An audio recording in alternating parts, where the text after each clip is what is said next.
સ્થાનિક સ્વરાજ્યની ચૂંટણીમાં સવારથી મતદારોમાં ભારે ઉત્સાહ જોવા મળે છે.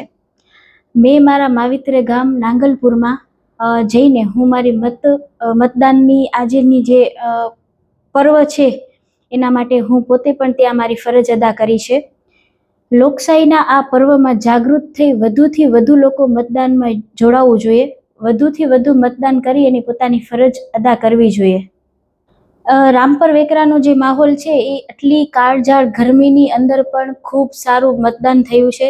અહીંયા ખેડૂત વર્ગ, મોટા ભાગનો ખેડૂત વર્ગ રહે છે, એટલે સવારના 7 વાગ્યાથી કરી અને સવારના 9 વાગ્યા સુધી ખૂબ જ સારું એવું મતદાન થયું છે.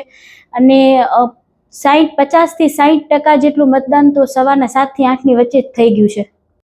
વડાપ્રધાન નરેન્દ્રભાઈ મોદી સાહેબના વિઝનથી આગામી સમયમાં મહિલાઓ સ્થાનિક સત્તા જ નહીં પરંતુ વિધાનસભા અને લોકસભામાં પણ 33% ભાગીદારી સાથે લોકોનું પ્રતિનિધિત્વ કરશે, જેનો મને ખૂબ રાજીપો છે.